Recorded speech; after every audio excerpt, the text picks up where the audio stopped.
No matter what Congress puts in front of the president, folks still need houses, and there are some pretty sweet deals out there right now.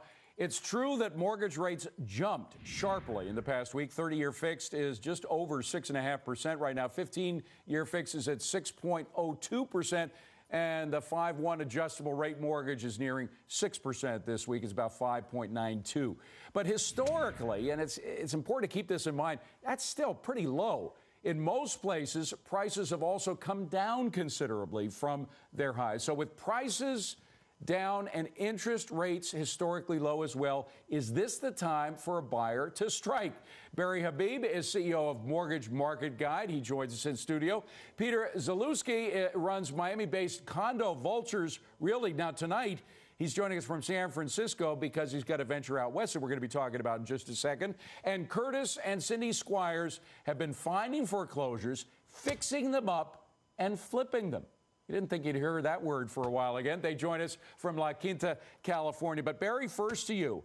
Bad news sells newspapers. It also sells TV shows. But there is good news. If you're buying a house, there's some deals out there. There's a lot of deals out there right now. You got to just pick, and you've got to be careful. But there's awesome deals to be had, especially on foreclosures. In fact, one of the things a lot of people are doing are these foreclosure tours, foreclosure safaris. Right. And people are going out in buses and looking at these and picking up fantastic deals. I mean, as a buyer, a couple of years back, you were at the mercy of sellers. It was pretty darn tough. You had to go on their terms. Here, if you can be a little bit patient, you can get some great deals. Now, you got to be smart. You got to be careful. But there's a lot of opportunity right now. Now, Peter, I know you're out west, but your territory is Florida primarily, or at least it was first.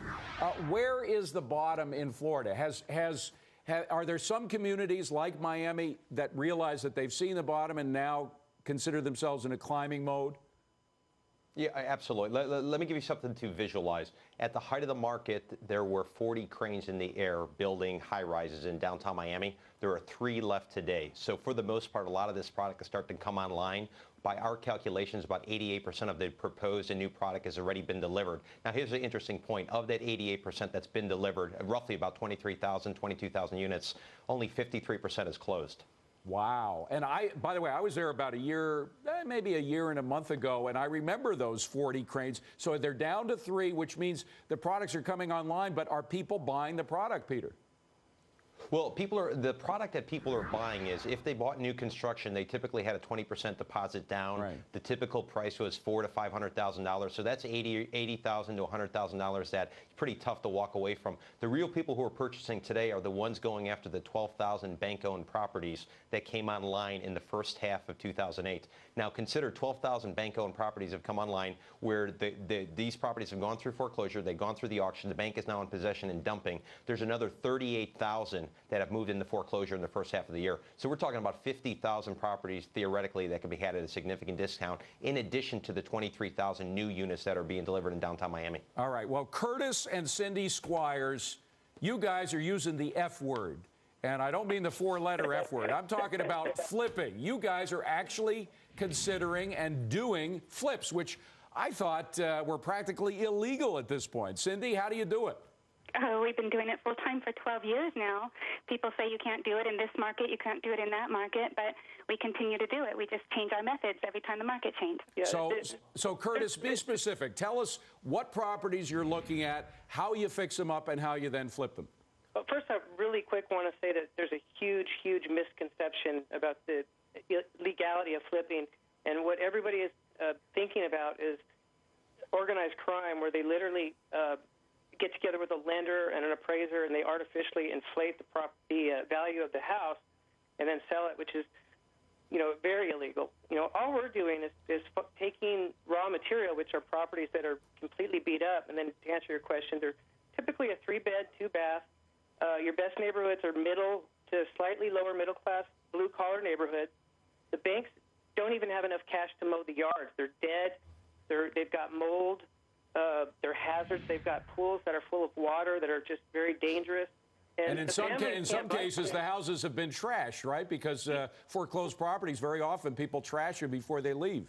Oh, yeah, in most cases. A lot of times the previous homeowner will even remove the kitchen or put holes in the drywall. I mean, there's a lot of anger going on, All right, too. so you actually go in there and physically fix up these properties in the old-fashioned way. You tear up the carpets, you repaint, et cetera, you put in new utilities. And what kind of percent increase are we talking about when you're able to sell them?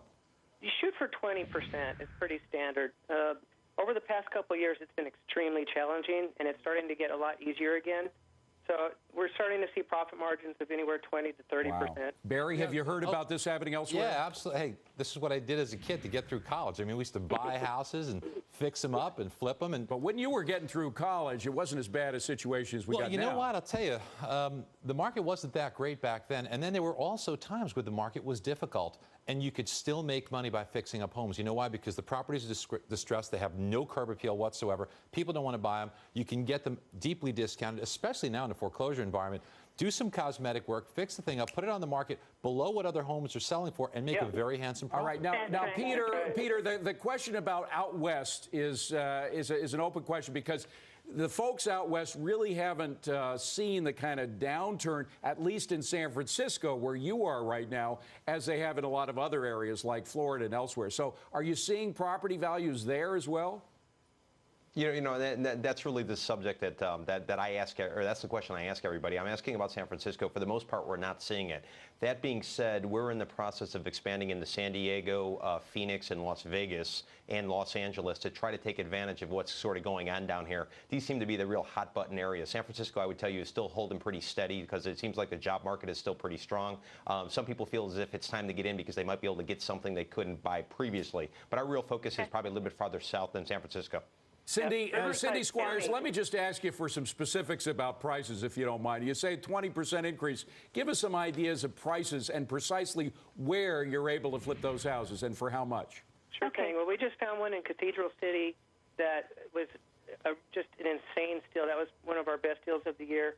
Houses in the area are actively selling right now, which is what's making it so much easier now is buyers are returning to this market because they can actually afford a house now. But comparable properties were selling anywhere from $200 to $230.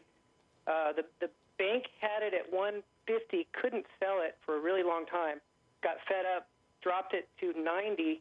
Wow. We offered $75, and they were just sick of it, and they said, take it. And this is a house that's not even in that bad of condition. It was built in 1986. It's got a tile roof and a two-car garage, 3 bedrooms. It's not a bad property. What we're finding, though, is just from 3 years ago, most of these properties in these areas, and I'm talking about not the ghetto, I'm talking about regular blue-collar areas, have dropped 50 to 60%. Unbelievable. But $75,000 for 3 bedrooms and 2 baths, quickly, very quickly. Remember the words of the recently late Sir John Templeton, you want to buy it when nobody else wants it. Probably one of the best times to buy. Barry Habib, Curtis and Cindy Squires, Peter Zalewski, thank you, gang. Coming up on deck, heirs to the family business, but sometimes turns into a bad air day. Power rankings next. Also, you can weigh in. Now is the perfect time to buy. Is that a buy, sell, or hold?